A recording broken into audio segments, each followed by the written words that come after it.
दिल्ली चुनाव प्रचार का शोर थम गया।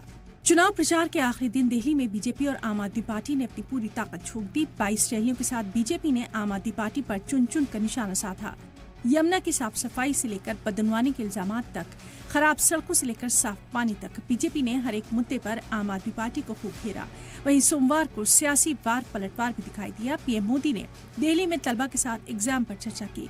इस दौरान उन्होंने आम आदमी पार्टी की सरकार को निशाने पर लिया। पीएम मोदी ने कहा, आप अपनी सरकार की इमेज सुधारने के लिए बच्चों के मुस्तकबिल से खिलवाड़ कर रही है।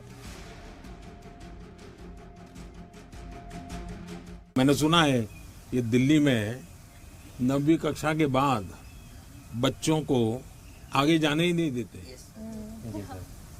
जो बच्चे गारंटी है पास होंगे उन्हीं को जाने दे। क्यों? क्योंकि उनका रिजल्ट खराब हो जाएगा तो मेरी सरकार की इज्जत खराब हो जाएगी, इसलिए बड़ा बेईमानी का काम होता है।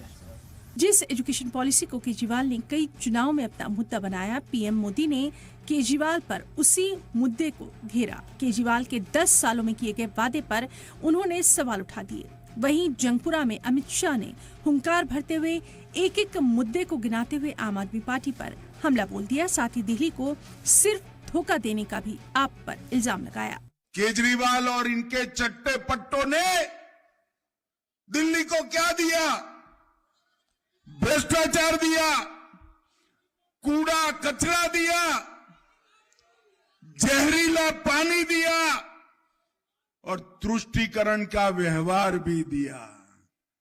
ये दिल्ली को धोखा देने का काम केजरीवाल जी और उनके चट्टो पट्टों ने करा है। उधर अमित शाह हुंकार भर रहे थे, इधर केजरीवाल भी गोया तैयार थे। उन्होंने भी बीजेपी पर ताबड़तोड़ वार किया। केजरीवाल ने बीजेपी पर झूठ बोलने का इल्जाम लगाया।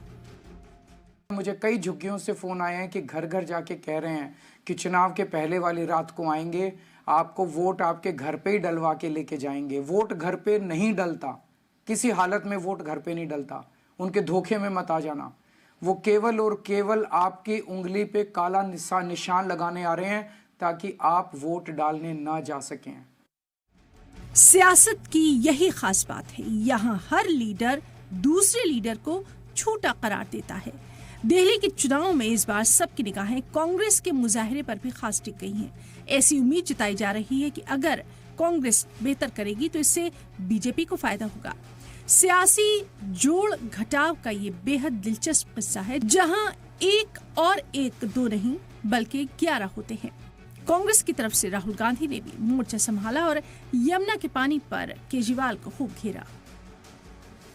5 साल के अंदर मैं दिल्ली का पानी साफ कर दूंगा, यमुना जी में जाके नहाऊंगा, यमुना का पानी पीऊंगा।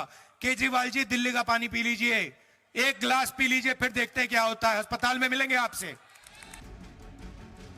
इस चुनाव में कांग्रेस ने भी अपने तेवर कड़े रखे हैं। उनके निशाने पर आम आदमी पार्टी है। कई ऐसी असेंबली सीट हैं जहां कांग्रेस जबरदस्त फाइट में नजर आ रही है। अगर कांग्रेस दिल्ली में रिवाइव होती है तो चुनाव और भी मजेदार हो जाएगा। लेकिन आम आदमी पार्टी के लिए खतरा तो बीजेपी से ही है और यही वजह है कि केजरीवाल के बाद मोर्चा संभाला मनीष सिसोदिया ने और बीजेपी पर पब्लिक को धमकाने का इल्जाम लगाया।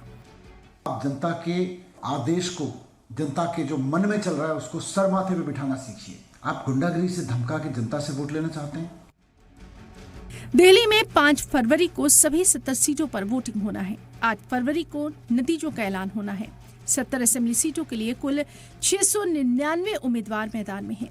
असेंबली का टर्म 23 फरवरी को खत्म हो जाएगा। इससे पहले हमें दिल्ली का नया सीएम मिलना लगभग तय है। ब्यूरो रिपोर्ट, सलाम टीवी।